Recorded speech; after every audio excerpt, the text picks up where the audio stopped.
보시면서 인사합니다. 자, 샬롬 샬롬 반갑습니다. 샬롬 샬롬 반갑습니다. 네, 반갑습니다. 한 주 잘 보내셨는지 모르겠습니다. 날씨가 이래가지고 다들 몸이 축축 처지죠. 특히 이제 20대를 벗어나신 분들은 바로바로 영향이 오잖아요. 네. 저는 누구라고 얘기하지 않았지만, 네. 그래, 우리 지난주에 우리가 이제 창립 기념 주일로 모였었어요. 그 사진 속 인물들 다 어디 가는지 모르겠는데 네, 주보에 사진이 나와 있죠. 네. 네, 아무튼 이제 그런데 이제 우리끼리만 모여서 선물 나누는 것만 하지 말고 기념하는 것만 하지 말고 그래서 미리 까먹지 않게 말씀드리자면 이따 돌아가실 때 선물을 하나씩 가져가시면 될 것 같은데 이제 우리끼리만 기념하고 끝나는 것이 아니라 교회라는 곳이 존재하는 이유 중에 하나는 교회 밖 사람들을 위해서도 존재하는 것이기 때문에 교회 밖 이웃들에게 좀 뭔가 의미 있기를 원하는 마음을 담아서 이제 교회 재정으로 준비를 해서 몇몇 분들과 함께 이제 월요일 날 가서 노숙인 분들을 급식 봉사를 다녀왔어요.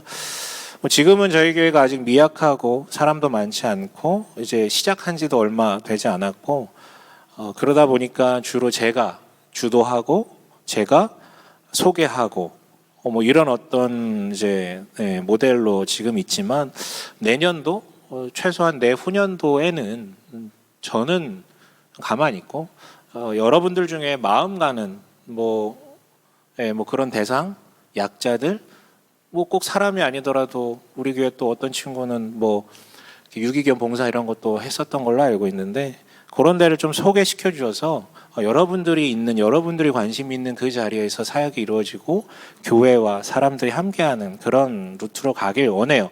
그런데 어쨌든 다녀오던 길에 누가 질문해서인지 아니면 그냥 저 혼자 막 생각이 났던 건지 모르겠는데 문득 그 노숙인 사역을 다녀오던 길에 20대 때 제 머릿속에 자리 잡았던 질문들이 막 실타래처럼 이렇게 풀러져 나오더라고요.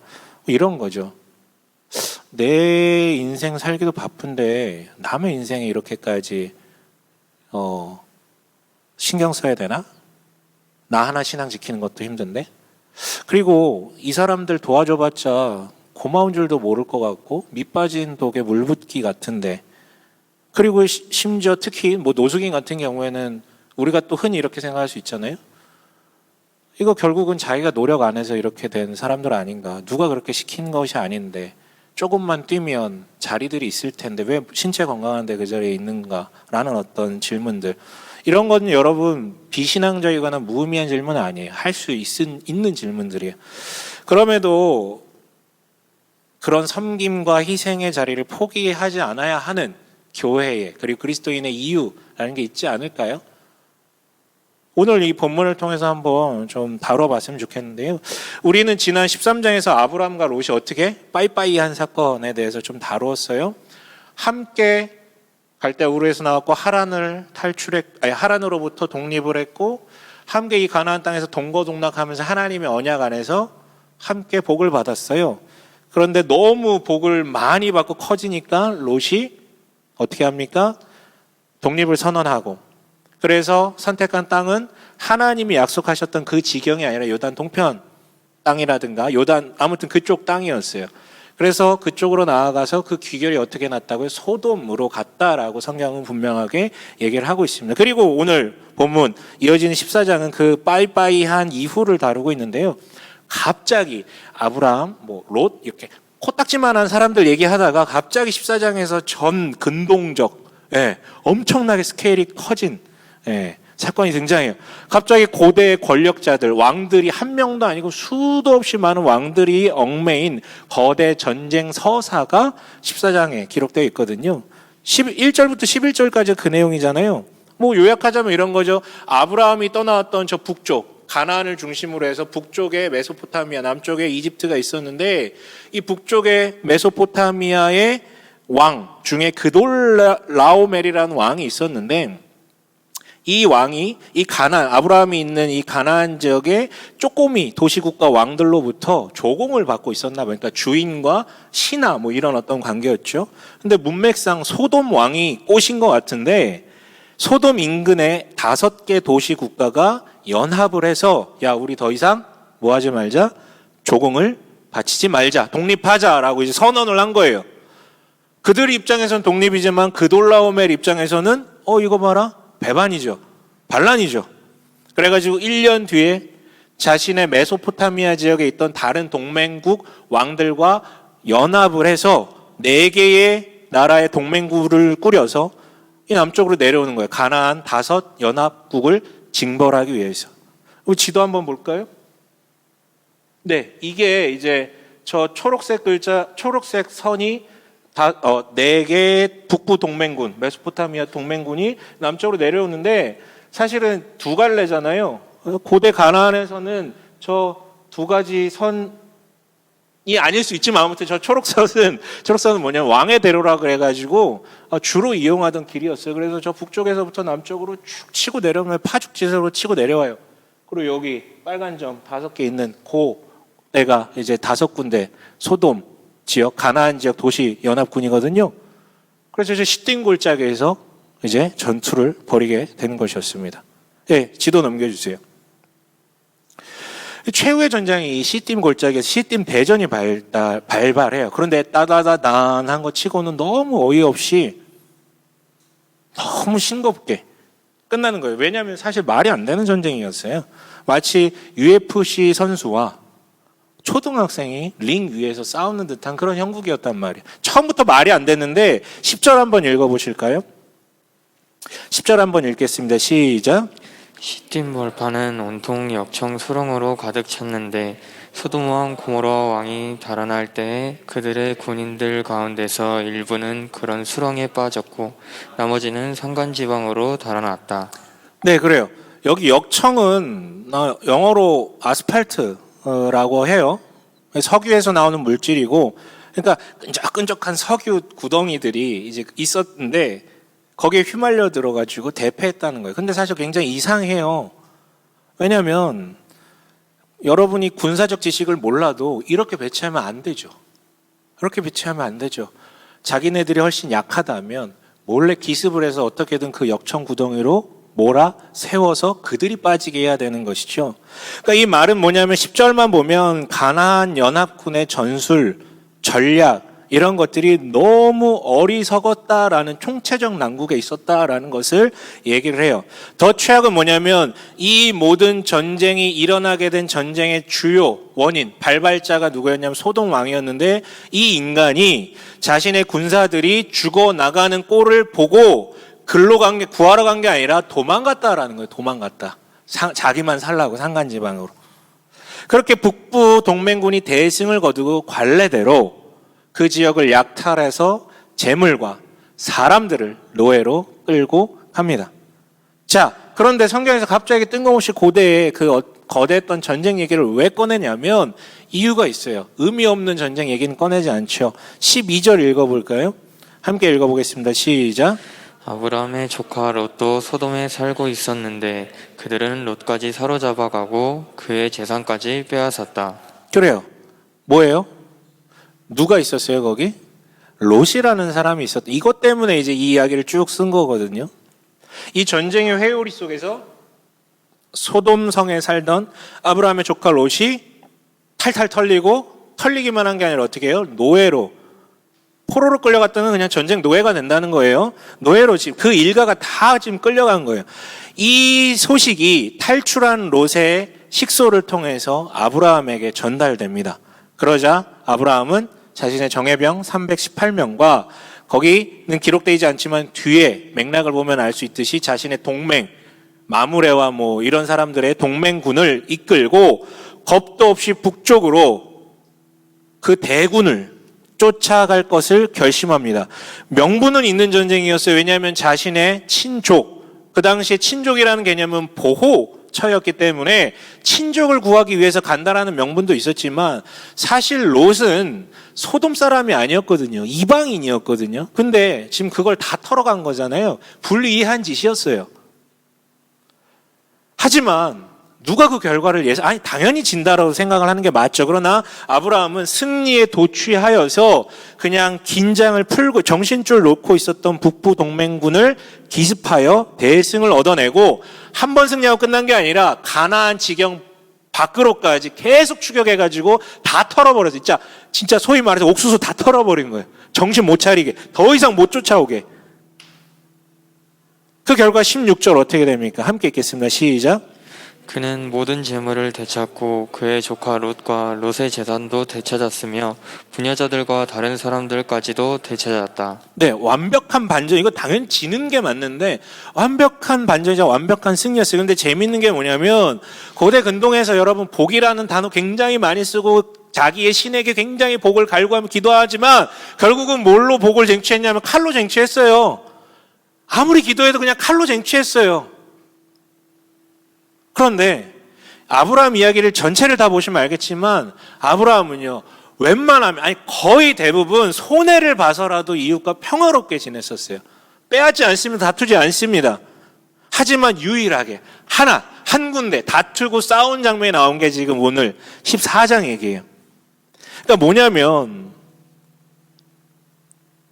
믿음으로 산다라는 것이 사람들이 복을 쟁취하는 수단, 방법과는 다르게 사는 건 맞지만 그렇다고 해서 무조건적으로 수용하고 무조건적인 평화, 그냥 구호적인 평화를 외치는 게 믿음이라는 것은 아니라는 것이죠. 왜냐하면 이 세상의 악은 정말 편만하거든요. 확실하거든요. 정의가 상실된 평화라는 것은 언제나 파국으로 내몰릴 위장된 평화이기 때문에 혹은 악의 숙주로서 그냥 호구 잡혀서 사는 거예요. 그래서 악이 분명하다면 거기에는 분명한 정의 구현이 필요합니다, 여러분. 그리고 방금 이 부분을 통해서 우리가 하나 더 확인할 수 있는 부분은 제목을 하나 달자면 우리 아브라함이 달라졌어요. 뭐냐면 12장에서는 어떻게 합니까? 기근이 찾아와서 이집트로 이탈할 때에 너무 두려워가지고 자기 목숨 죽을까 봐 어떻게 해요? 자기 아내까지 팔아버리잖아요. 야, 내 사촌이라고 해. 내 누이라고 해. 죽음이 두려워서. 그런데 지금은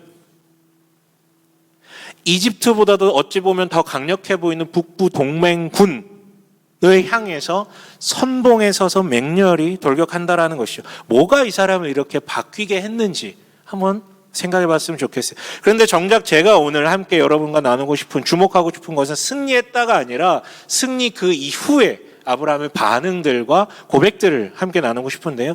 승리 뒤에 굉장히 대조적인 두 인물이 아브라함을 찾아옵니다. 17절, 18절 함께 읽어볼게요. 함께 읽습니다. 시작. 아브라함이 그돌라오멜과 그의 동맹을 맺은 왕들을 쳐 부수고 돌아온 뒤에 소돔 왕이 아브라함을 맞아서 사회 벌판 곧 왕의 벌판으로 나왔다. 그때 살렘 왕 멜기세덱은 빵과 포도주를 가지고 나왔다. 그는 가장 높으신 하나님의 제사장이다. 네. 한 사람은 살렘 왕 멜기세덱, 또 한 사람은 누구요? 소돔 왕. 네, 맞아. 이름은 나오지 않지만 소돔 왕. 우선 멜기세덱을 좀 볼게요. 이 되게 흥미로운 인물이에요. 나중에 기회 되시면 히브리서 7장도 보시고 뭐 이렇게 보시면 좋은데 우선 이 사람의 이름의 뜻에 대해서 히브리서 7장 2절에 이렇게 설명을 합니다. 함께 읽어봅니다. 시작. 원성님. 네네. 네, 다시 한번 읽어주세요. 시작. 아브라함은 모든 것의 10분의 1을 그에게 나누어 주었습니다. 첫째로 멜기세덱이란 이름은 정의의 왕이라는 뜻이요. 다음으로 그 또한 살렘 왕인데 그것은 평화의 왕이라는 뜻입니다. 네. 멜기세덱은 의의 왕이라는 뜻이고 살렘 왕은 살렘 왕이라고 수식하는데 살렘은 나중에 예루살렘이라고 불리는 지명인데 어쨌든 그 의미는 샬롬 즉 평화의 왕이라는 뜻이에요. 의와 평화의 왕이라고 하니까 마치 하나님의 성품이 유추될 수 있죠. 아니나 다를까 그는 우리 읽은 14장에 이렇게 설명이 됩니다. 뭐라고 설명돼요? 그는 가장 높으신 하나님의 제사장이다.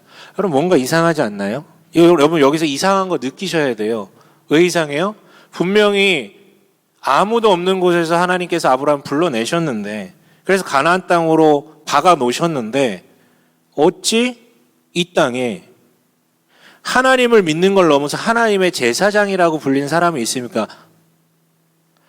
이 심지어 제사장이라면 멜기세덱 말고도 그 주변에, 그러니까 제사장이라는 건 사람들 대표해서 제사장 역할을 하는 거니까 그 주변에 하나님을 믿는 사람들이 꽤 많았다라는 얘기를 지금 설명하고 있는 거예요. 이 되게 이상한 거거든요. 그래서 가끔 누군가 물어봐요. 목사님, 복음이 전파되지 않은 지역의 사람들, 혹은 우리나라에 복음이 전파됐지만 전파되기 이전의 사람들 있잖아요. 그래서 우리 뭐 이런 거, 이순신 장군은 어디 갔나요? 뭐 이런 거 얘기하잖아요. 물어보잖아요. 다 지옥 가는 겁니까? 뭐 이런 거.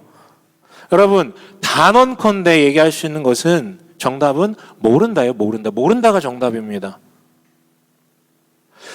구약은 멜기세덱이라는 독특한 사람의 존재를 통해서 이에 대해 답변해요. 네가 모르는 하나님의 일하심이 있을 수 있음에 대해서요. 신약은 바울이 로마서 1장을 통해서 답변합니다. 세상에 하나님을 알만한 것들이 드러나 있다고. 즉 성경 들이밀지 않아도, 복음을 말해 주지 않아도 알만한 것들이 있다고요. 하지만 그게 어떻게 역동이 일어나는지는 우리는 잘 몰라요. 멜기세덱이 어떻게 하나님을 믿게 되는지 잘 몰라요. 하지만 그럴 수 있다고요. 즉 우리가 알지 못하는 때, 알지 못하는 자리, 심지어 복음이 전파되지 않은 땅에서도 하나님께서는 우리가 알지 못하는 방법으로 일하신다라는 것만 기억했으면 좋겠어요. 그분은 신묘막측하시고, 우리의 관심은 누구 지옥 가는 게 아니라 왜 나한테 구원을 주시고 왜 나에게 찾아오셨냐, 거기에 우리의 질문은 초점이 맞춰져야 돼요.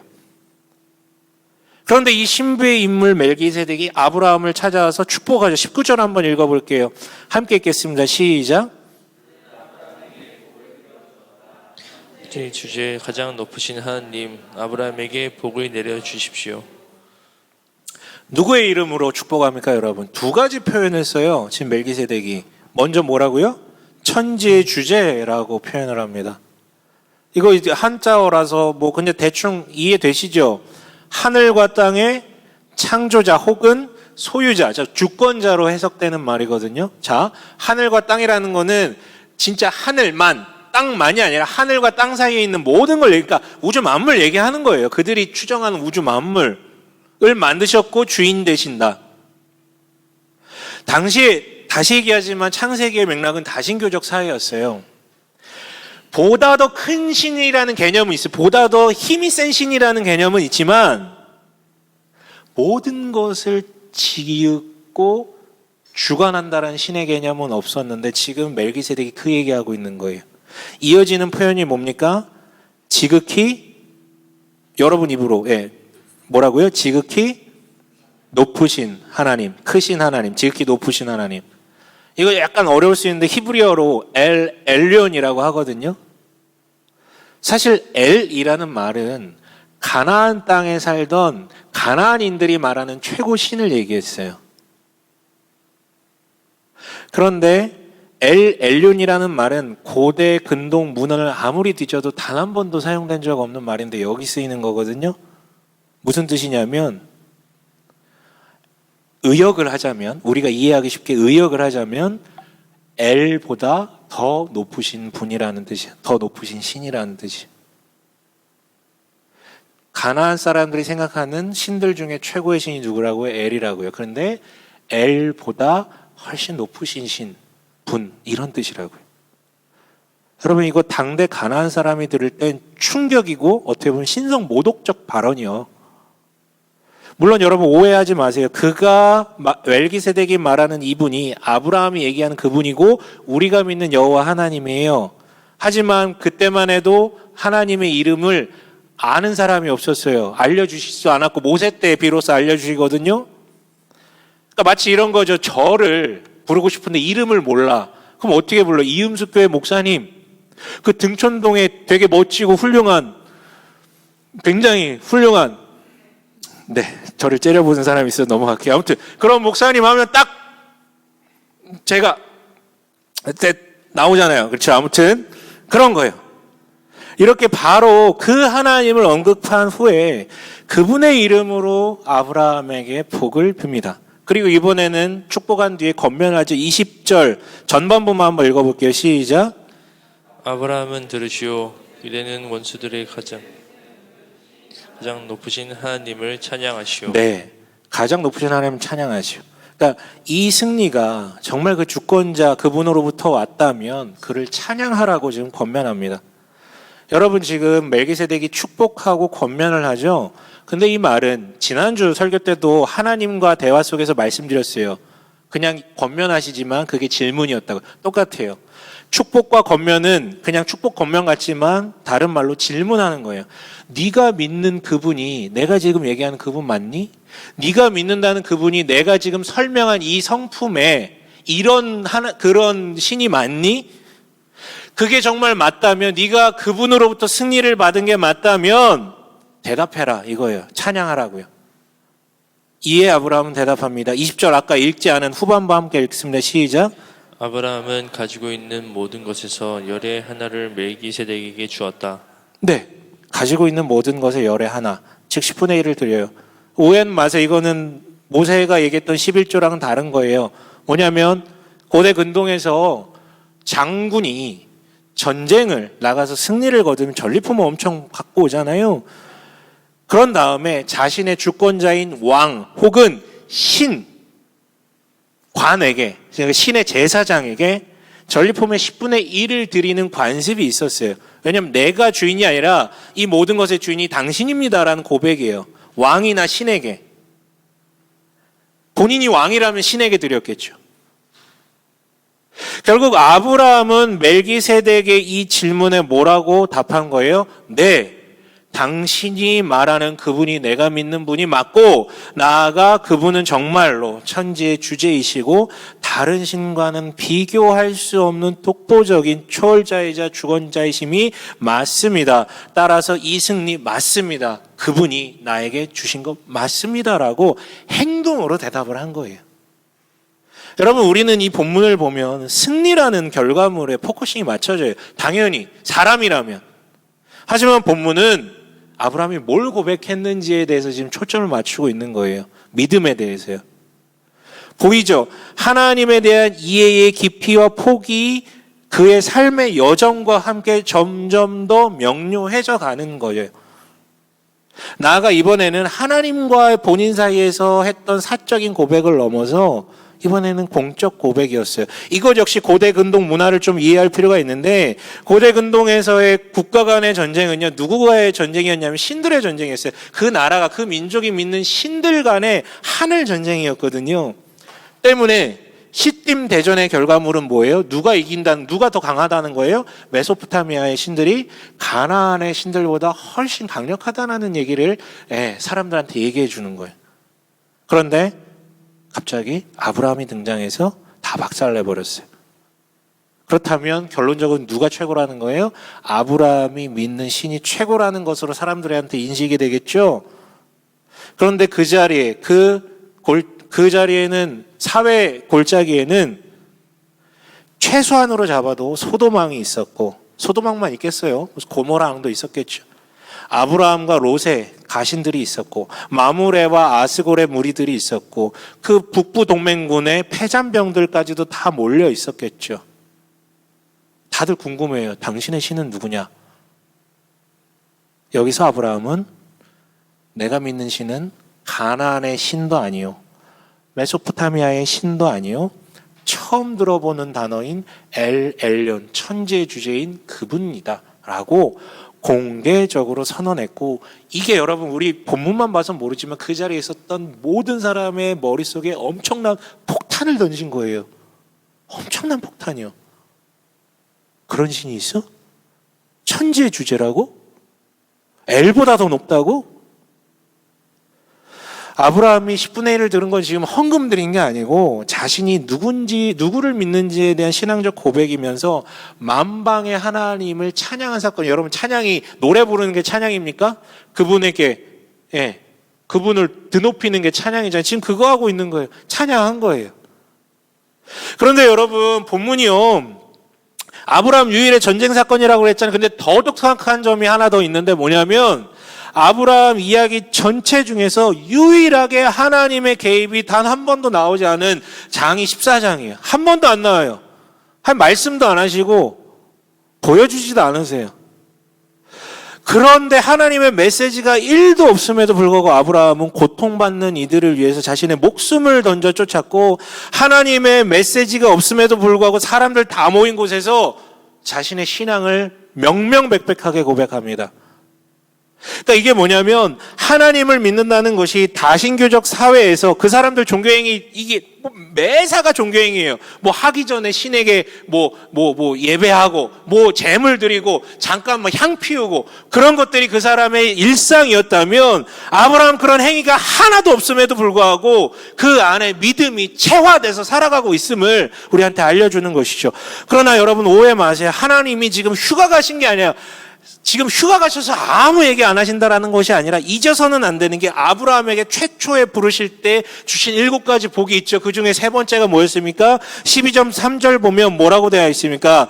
내가 크게 이름을 떨치게 하겠다라고 얘기를 하시잖아요. 지금 그게 이루어졌음을 본문에서 얘기하는 거예요. 이 전쟁으로 아브라함의 명성은 가나안 전역을 넘어서 북부에 있는 메소포타미아에까지 도달하게 되는 거예요. 야, 그런 사람이 있다더라.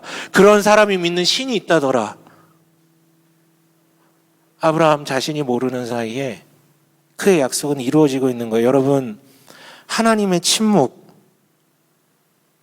하나님의 침묵은 우리 인간에게 하나님의 포기와 하나님의 무관심으로 읽혀질 때가 많은데, 아니요, 도리어 그의 열심과 오히려 우리의 자율적인 믿음의 선택 아래 능동적으로 살아갈 것을 요청하는 자리일 수 있음을 우리가 이 문맥을 통해서 읽어냈으면 좋겠어요. 다시 정리해 볼게요. 멜기세덱이 말한 대로 아브라함은 믿었어요.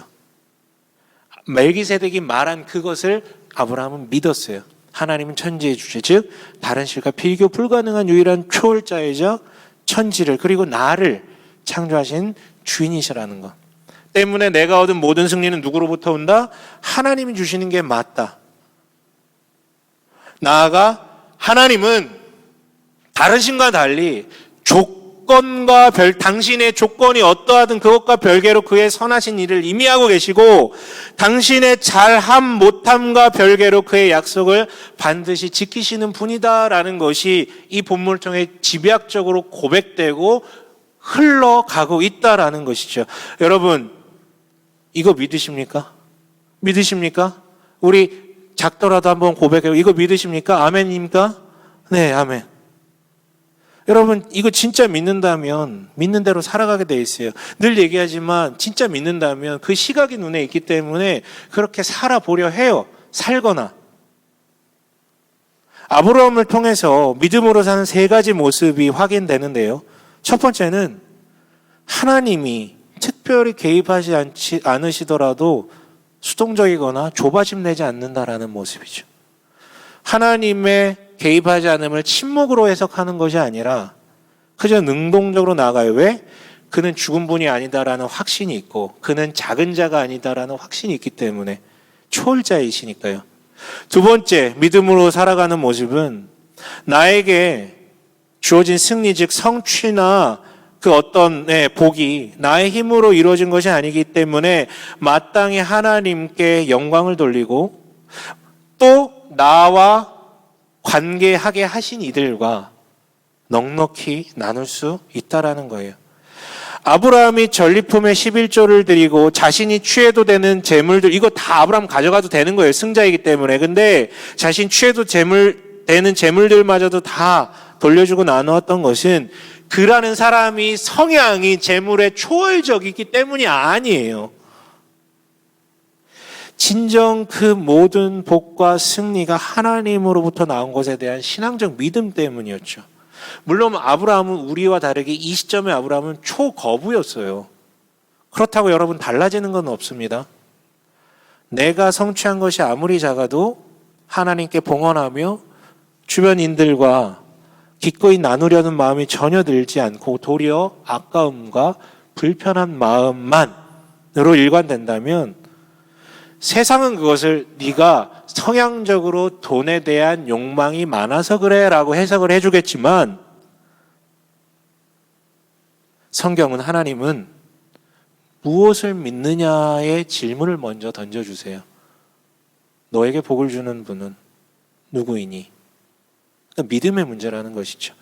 그런데 믿음으로 살아간다는 것 세 번째, 사실 이 얘기를 오늘 조금 더 하고 싶었어요. 승리를 거둔 아브라함 앞에 두 사람이 나타났다 그랬죠. 한 명이 살렘왕 멜기세덱이고 또 한 명이 누구입니까? 소돔 왕이었다고요. 아브라함을 찾아온 살렘 왕이 아브라함에게 제일 먼저 소위 말해 선빵으로 날렸던 것은 축복이었어요. 축복합니다. 심지어 그 전에 먼저 했던 건 뭐냐면 요청하지도 않았는데 그 허기진 군사들을 위해서 먹고 마실 것을 갖고 와서 그냥 줬어요. 아무 조건이 없는데. 하지만 이 모든 사달을 낸 소돔 왕은 21절에 뭐라고 되어 있습니까? 뭐라고 얘기합니까? 함께 읽습니다. 시작. 소돔 왕이 아브라함에게 말하였다. 사람들은 나에게 돌려주시고 물건은 그대가 가지시오. 돌려주시고라고 되어 있지만 개역개정에는 내게 보내고라고 되어 있는데 이게 더 정확해요. 명령조예요, 살짝. 재밌죠? 모든 사달이 소돔 왕 때문에 일어난 거잖아요. 그가 주도해서 말도 안 되는, 처음부터 하면 안 되는 전쟁을 벌여졌고 전투가 이루어지는데도 헛짓거리하다가 자기를 따르는 군사들 다 사지로 내몰고 자기 도망갔다가 돌아와가지고 권력만 차지하는 빌런이죠, 빌런. 근데 이 인간이 소돔에서 기다리는 게 아니라 17절에 보면 사회 벌판까지 아브라함을 만나러 찾아왔어요. 왜냐하면 뭐라고 얘기를 해요? 선심 쓰듯 재물은 갖고 가도 되는데 사람은 돌려달라고 말하는 이유가 뭐냐면 아브라함이 최종 승자라 말씀드렸잖아요. 돈이고 사람이고 노예고 다 자기가 가져가도 돼요. 이 말인즉슨 아브라함이 맘만 먹으면 이 가나안의 왕이 될 수 있었다라는 얘기죠. 쫄려서 온 거예요. 야, 돈은 가져가도 되니까 사람은 나한테 좀 돌려달라고. 그런데 아브라함이 이렇게 대답합니다. 22절 23절 함께 읽겠습니다. 시작. 아브라함이 소돔 왕에게 말하였다. 하늘과 땅을 지으신 가장 높으신 주 하나님께 나의 손을 들어서 맹세합니다. 그대의 것은 실오라기 하나나 신발끈 하나도 가지지 않겠습니다. 그러므로 그대는 그대 덕분에 아브라함이 부자가 되었다고는 절대 말할 수 없을 것입니다. 네, 관습대로 동맹군들에게 마땅한 절품을 나눠주고 하지만 자기는 단 하나도 실오라기 하나도 만지지 않았어요. 왜 그랬을까요?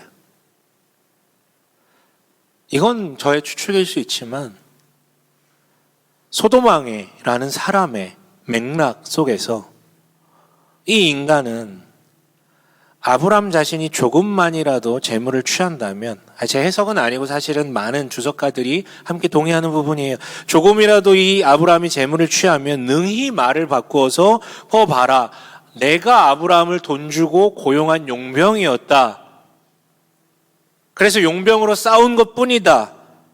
라는 식으로 꼼수를 부릴 만한 그 깜냥으로 느껴졌거든요. 그렇게 되면 자신이 억울한 건 두 번째고 하나님의 영광에 먹칠이 될 것을 예상했기 때문이에요. 그래서 깔끔하게 포기합니다. 모르겠어요. 아브라함이 아까웠을까 안 아까웠을까 전 그것까지 잘 모르겠는데 깔끔하게 포기합니다. 지혜를 발휘하는 것이죠. 왜? 하나님의 영광을 가리지 않기 위하여서요. 여러분, 오늘 우리가 다룬 사람은 네 사람이었어요. 두 명으로 공평하게 나뉩니다.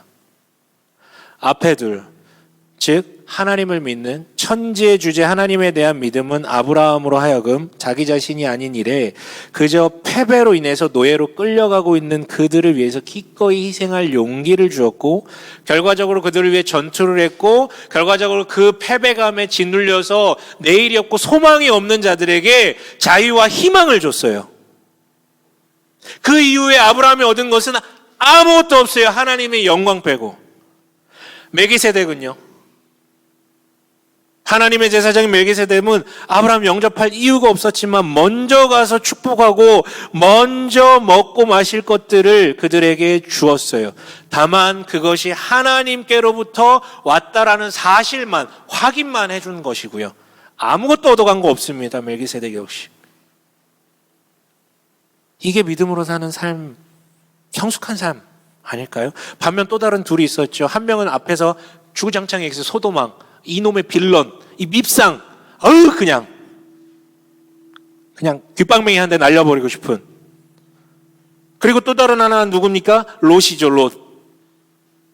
스스로 소돔을 향해 간, 즉 죄의 길을 스스로 선택하다가 노예가 돼버린 녀석.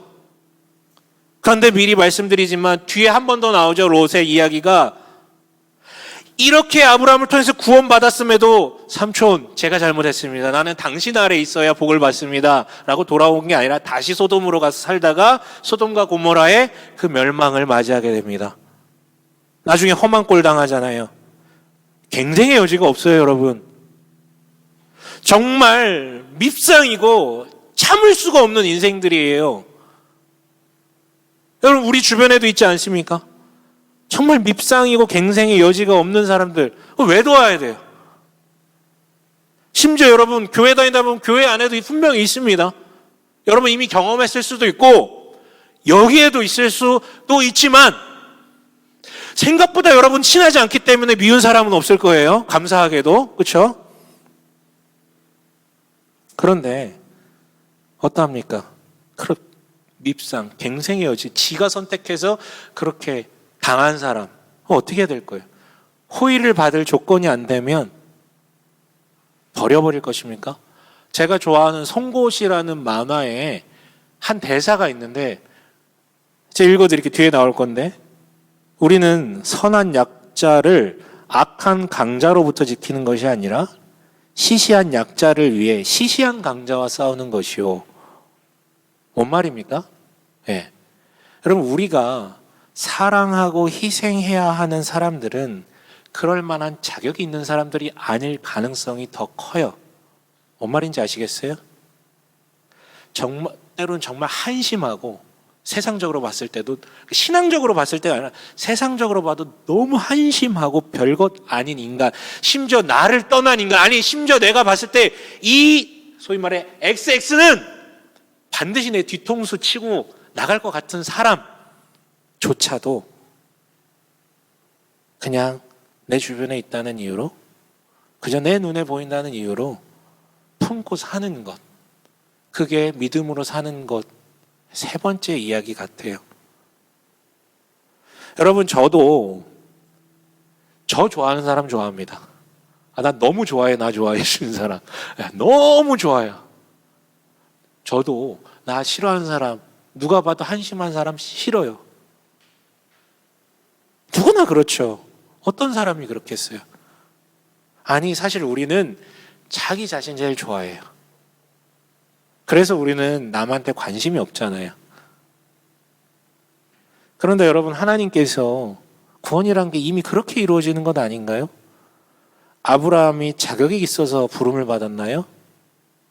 아무 자격이 없는데 그를 부르신 거예요. 그 메소포타미아에 있었던 그 수많은 없는 자들 가운데서도 이 사람을 골라서. 여러분, 우리는 자격이 있어서, 조건이 돼서 나를 불러주셨고 복음을 전해주셨나요? 여러분, 결국 믿음의 문제예요. 정말 하나님이 천지의 주제이시고 그가 나의 주인이시다라고 굳게 믿는다면, 그리고 하나님은 정말로 조건 없이 우리를 은혜로 대하신다라는 것을 굳게 믿는다면 믿음으로 그렇게 조금씩 살아가게 됩니다. 다시 얘기하지만 쉽다고 말한 적 없어요. 쉽다고 말한 적 없어요. 그거 쉬운 거야. 그거 쉽다고 말하는 사람은 뭔가 문제 있는 사람이에요. 종교적으로 경도되어 있거나, 교회 나오면 무조건 웃어야 합니다 이렇게 경도되어 있거나, 아니면 미쳤거나. 쉬운 거 아닙니다. 하지만 상처받아가면서 부단한 연습이 필요하겠죠. 물론 여러분, 지혜가 반드시 필요합니다. 여러분, 무조건적인 수용은 결코 선이 아니에요. 약한 자, 심지어 악한 자라고 불리는 그 사람들을 대하는 게 얼마나 어렵습니까? 그 구겨진 마음을 대하는 게 얼마나 어려워요. 지혜가 필요해요. 다만 우리가 구하는 지혜는 무시하고 눈을 감고 탈출하기 위한 지혜가 아니라 대상을 살리기 위해서, 무엇보다도 하나님께 영광되는 방법으로서의 지혜를 구하는 것이죠. 여러분, 그런 믿음 아래, 그러한 믿음대로 세상을 바라보며 살아가길 소망합니다. 그리고 우리 교회가 그런 믿음의 사람들이 모여서 빛과 소금으로 세상을 섬기는 그런 이음숙 교회 되길 간절히 소망하며 축원합니다.